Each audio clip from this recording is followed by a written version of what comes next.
Hey everyone, thanks for being here. So I'm glad to see everyone has put their pronouns next to their names. If you don't know how to do that, let me know and I'll tell you how. Okay, so I'm gonna share my screen. Give me a minute.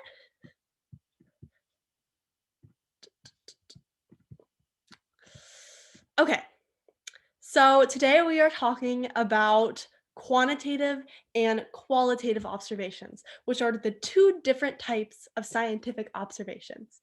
Does anybody have an idea of a definition for observation? An observation is describing what we see around us.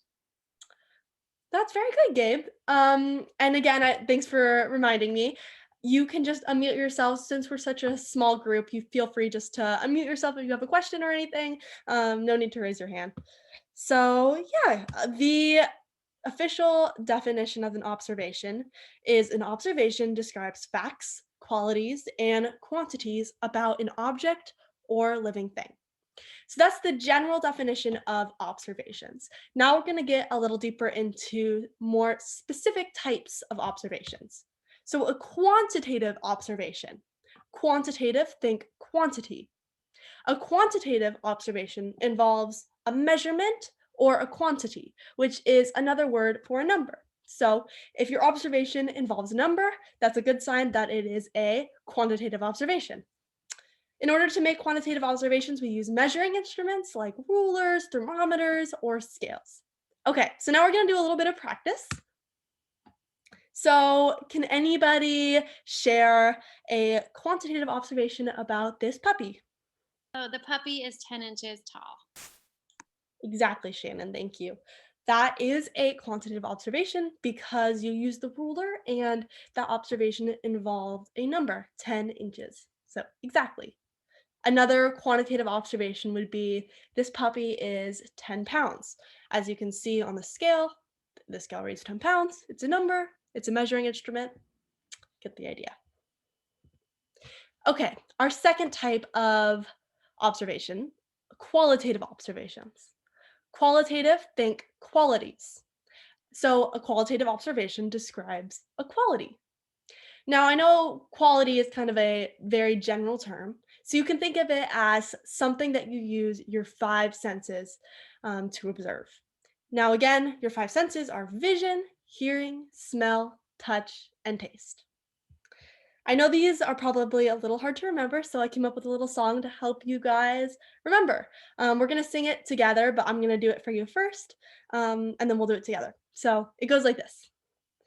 I see with my eyes, smell with my nose, hear from my ears, two more, here we go. I taste in my mouth and feel with my hands. That's all I have. Now let's be science fans.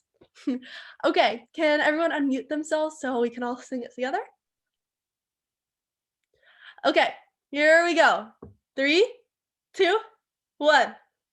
I see with my eyes, I smell smell with with my my nose, nose, hear hear from from my my ears. ears, two Two more, more, here we go. here we go. I taste Taste in in my my mouth mouth and and feel feel with with my my hands. hands. That's That's all all I I have. have. Let's Let's be be science fans. exactly. So just sing this to yourself if you ever find yourself forgetting the different types of senses.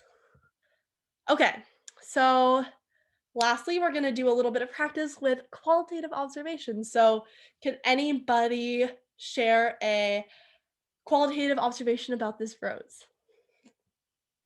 The rose is red. Exactly, Evan. So you used your sight to see that the rose was red. And exactly, that would be a qualitative observation. Does anyone else want to unmute themselves and share? The stem of the rose is prickly.